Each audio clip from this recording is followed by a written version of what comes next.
Hey, so thanks for watching my videos, and also thank you for trying to take the shooting art seriously. My videos are mainly instructional videos involving firearms, things about shooting. So obviously the first thing that we need to consider and the most important thing is safety. Because you don't want to just add to the statistic and be one of the people that all the anti-gunners can refer to about why having guns is bad.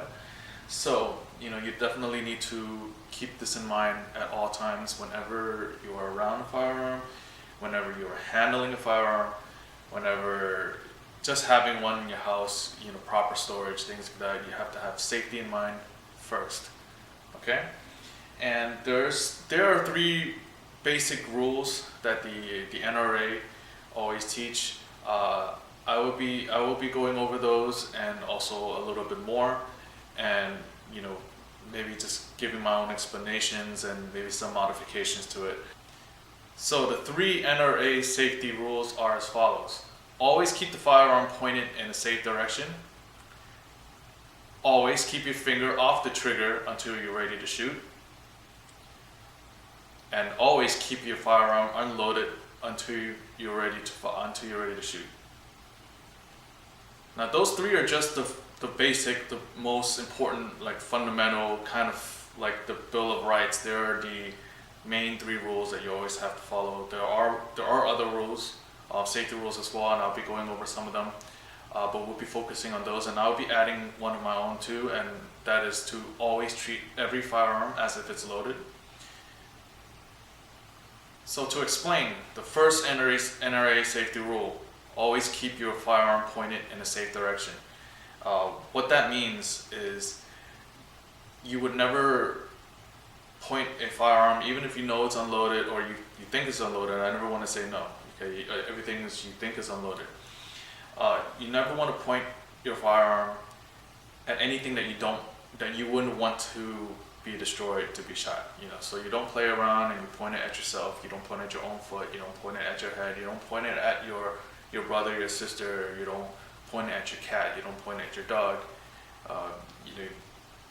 Things like that. You don't want, if any freak accident would happen, you keep that first rule in mind. You might destroy some property or something, but you won't hurt anybody as long as you keep that in mind. So don't point your weapon at anything that you wouldn't want to be shot. You see it all the time. People playing around and pointing it at themselves, or pointing it at somebody else, and then something happens, and then statistic. So that's the first rule. Always keep your firearm pointed in a safe direction. Okay. And the second rule is always keep your finger off trigger until you are ready to shoot.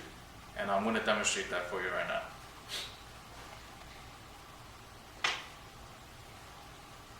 Again, just going to reiterate, this is unloaded. Check the magazine well, everything's empty, nothing in the chamber. Basically, a mistake I always see when watching movies, or you see movie posters a lot do this, or even like a lot of reporters, especially the ones trying to tell you how unsafe firearms are, making this mistake, and even a lot of shooters you see at the range making this mistake is when they go to grab the firearm, they want to hold it. The first thing they do, put the finger on the trigger. They hold it like this, and this is kind of like the resting position, the finger on the ready. They're like, I'm gonna sneeze and shoot, and now it's shot. So basically, what you want to get yourself used to doing is pointing your finger. One thing I like to teach people is point where is your weapon? Point it out to me. So they point it. Now go and grab it. So you keep this finger pointed, and you grab with these three fingers. And it's become second nature. You keep doing this a lot, and it just becomes natural. You don't think about it after a while. Now whenever I grab a weapon, the first thing I do, I just grip with those three. And what I usually try to do is find something on the frame of the firearm for my trigger finger to rest on. So I can, subconsciously, if all those conditions are met, I feel something on my trigger finger that's not the trigger, and my three fingers are bent. it feels normal. Rather than this feels abnormal for me to hold it this way, because I'm not ready to shoot. So this is what that means, to keep your finger off the trigger until you're ready to shoot. You'll be aiming the weapon and you're about to shoot, you do your breath control, everything, all the stuff I'm going to be teaching you later, and then you put your finger on the trigger and then you shoot. But before that, and even in between shots, especially if you're in the beginning, take the finger back off and keep it on the frame when you're not shooting. The third rule is to always keep your firearms unloaded until you're ready to shoot. And for this one, actually, I want to make a little note. Obviously, if you've never handled a firearm before and you're trying to learn safety, you don't have anybody that's around you that can teach you, then definitely just always follow this rule. However, if you get more advanced and let's say you start concealed carrying, now that's a different situation, because when you conceal carry, you can't keep your firearm unloaded, because the whole purpose of it is that it's ready for you to use if an emergency happens. So that's kind of an exception to the rule. That firearm, you definitely do keep it loaded, and hopefully by that point, you familiarize yourself with everything enough to where all the fundamental safety rules are ingrained in your muscle memory, and that even though you have a fully loaded firearm, no accidents are made. So that's just kind of like a side note. But for now, if you're watching this video, let's just say always keep your firearm unloaded until you're ready to shoot. And it's even a better idea if you even keep them separate. You keep the ammunition separate from the firearms. Again, unless this is something that you're trying to keep at the ready for, let's say, home invasion, something like that. But again, that there's safe storage methods for that as well. So that's the third rule. And the rule that I always add to it, and it's kind of an overarching rule that should kind of also keep you safe with all the other ones, is to always treat every firearm as if it's loaded. That means even if you remember unloading it, or you saw your friend unloading the firearm, or you just unloaded it 5 minutes ago, whatever the case is, whatever your perception is, that's why I say always you think it's unloaded, even though, chances are it is if you just unloaded it. But this is the mindset that you need to keep, that no matter how sure you are that a firearm is unloaded, just treat it as if it was loaded. That way you never get complacent, and you're always safe with it. And there's always those freak incidents where you unload a firearm, you look away for 2 seconds, and somebody decides to load the firearm because you're at a range with multiple people and they're about to shoot, but then somebody calls their name and I know I'm being very specific with the situation, but seriously, things like this do happen. So and then they walk away from it. Now the firearm is loaded, and you turn back to it going, I just unloaded. This is unloaded. Let me just check the action. Let me make sure that it's clean, and then all of a sudden now you shut your hand off, or you shoot your neighbor. Again, as long as you have that perception that it's always loaded, then those three fundamental safety rules and all the other safety rules I might mention will become more important, and it'll become more in the forefront of your mind. So that way you're always safe no matter what. You never treat a firearm as if it's safe and a toy or anything like that. Some other safety rules to consider include the proper storage of a firearm. And the really important thing is, I'm never going to be one of those people that tell you that, if you have kids, you shouldn't have firearms. That's all baloney. There's a lot of these politicians and journalists and people that basically don't know what the hell they're talking about that will say that. That's actually, what you want to do with your children is your choice. I'm not saying that you all should go teach your children how to shoot. If you don't feel that you want to, then you don't have to. But what I'm trying to say is that there's a lot of people that do have children and they do have guns in their household, and that's something to consider. So the main rule about safe storage is to make sure that you keep your firearms out of reach from minors. And even if it's not your own children, let's say you have your brother come over a lot and he has children, or you have other children coming into your house a lot. Especially if you have a child and you teach that child how to be safe and that child respects firearms, which yes, that does happen.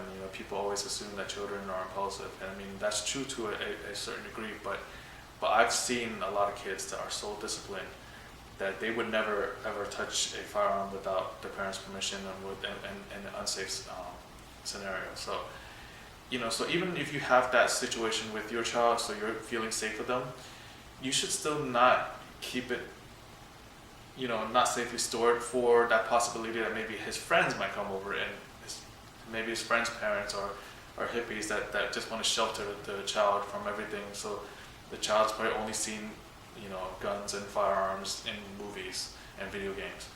So when they find it, they're going to be super curious. So definitely always keep that in mind, even if your children are trained and disciplined, to keep them out of reach of minors. Then there's also proper storage of ammunition. The NRA would teach you that the way they make it seem like when they talk about weapon malfunctions is it seems like the only malfunctions come from ammunition malfunctions, which actually isn't true. I'm sorry, NRA, but the majority of your firearm malfunctions originate from the magazine, problems with the magazine. That's what I found. Like, almost every time my firearm doesn't load or doesn't extract correctly or something, there's usually something wrong with the magazine. You switch to another magazine and it'll work fine. You go back to that one and it'll start messing up again. But I have encountered a few, very few, but I have encountered a few ammunition malfunctions. And some of those you can't really avoid, but there are still some things you should consider about the proper storage of them. Don't store ammunition in a humid environment. Don't put them out in your garage. Especially if you live in South Florida like I do. It's very humid, all that moisture. Most of them have sealant around the primers, things like that, but still don't rely on that. You don't want moisture getting into the gunpowder. I mean, it's not really called gunpowder anymore, but for the purpose of this, let's just call it gunpowder. But you don't want it to, the moisture to get into the gunpowder, things like that. Same thing with minors. You don't want minors getting access to the ammunition, because even ammunition by itself is pretty dangerous. The primer, all it needs is a little strike, and then it can go off, and that could hurt somebody. It's not like the bullet will go straight when it's by itself. That casing is actually very thin, and the chamber itself on the firearm keeps that from basically coming apart. So I mean, if you set off a bullet on its own, there's a good chance that the casing could actually explode, and it's like basically damage area all around it. So it's definitely very dangerous. So that's another thing to consider too. It's not just the firearms, it's the ammunition. And here's something that I don't really see taught a lot, but in my personal experience, you should definitely keep this in mind. When you're in the gun range and you're shooting, don't keep the box ammunition, they always have the bullets facing down so that the casing and the primer is facing up. Don't leave that exposed, sitting next to, on a bench or somewhere close to where you're shooting. No lie, no joke, this is a true story. I've actually had a time where the spent casing from one of the shots, and this is a freak thing, but it does happen, I guess, bounced off the sidewall on the shooting range and then landed on a round. I guess the rim must have hit the primer perfectly, and it set off that bullet, set off that round. And I mean, luckily the casing didn't explode on that one. Instead, it shot up into the ceiling.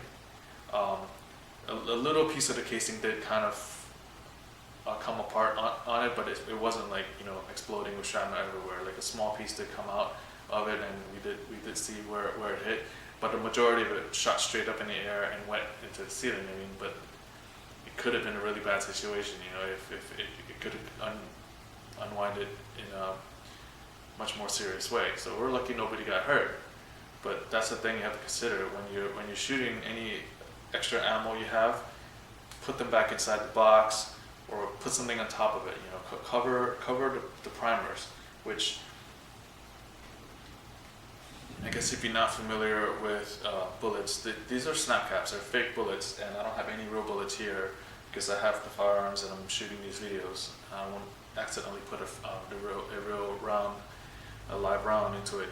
But basically, the common term for this entire package is called a round. We call it a round, a cartridge, you know, any of those things. Mainly I hear a lot of people saying rounds. Bullets is the actual projectile. That's the thing up here that would actually get pushed through the barrel and will do the damage down the bad end of the firearm. That's the bullet. And I'm sorry if I say bullet every now and then instead of round, you know, that happens.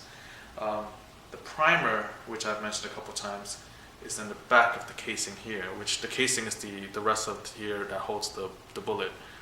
You know, so, you know, there's the bullet, the casing, and in the back of the casing, there's something called a primer, and that is pressure, what do you call it, like impact sensitive, I guess.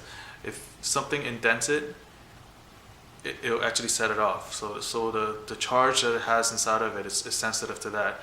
And what basically happened was a case landed basically right on there and set off the round. So that's something you have to make sure you consider. So those are the fundamental and the other important rules that you should keep in mind about owning and shooting firearms. There are definitely more of them. I don't want to drag this video on any longer. It's already been pretty long. So I'll be putting a link in the description to a website. I'll try to look for one that has good information. If I can't find one, I'll try to make one of my own. But yeah, I'll definitely, or I can actually just list them in the description. That would probably be the easiest thing. But yeah, so look in the description to read all the rules, and you know, write them down, type them up, do something so that you'll remember them. You know, read them often. If you're a beginner in shooting, before you go to the range, go over the rules. If you go in there with a partner or with a friend, go over the rules with them as well. You know, try to discuss why each is important and what things can happen if you don't follow these rules, and why following them is good. You know, that kind of thinking would kind of keep those things in mind. You know, this critical thinking. So, you know, always kind of think about those things and try to consider those things, and eventually it will just become second nature. And I mean, I'm not saying to never think about it, but you know, I just don't want you to think that it's so stressful that every single time you need to shoot, you need to do other stuff. Like, no, I mean, eventually you'll remember them, but always keep them in mind, and it'll be easy to keep in mind. And you know, that simple thing will prevent an accident, prevent a tragedy, prevent you from being exploited basically by these anti-gunners and the media. You know, your tragedy would become exploited like it always does. So, you know, it just keep that in mind, and you know, train hard, have fun with it. Yes, I know I said it's not a toy, but have fun with it, but be safe. Okay? Thank you. Hey everybody, thanks for watching, and if you haven't subscribed to my channel yet, you know, please subscribe if you're interested. I will be posting a lot of videos in the coming months. I'll be working on them right now, and also if you live in the South Florida area and you're looking for, you know, some lessons, some range time, or you know, even an entire fundamentals of pistol shooting course, I actually do offer those services. So definitely look into the description for ways of contacting me for that. And again, you know, I'll be working on a lot of videos soon, so you know, keep checking back, and thank you for watching.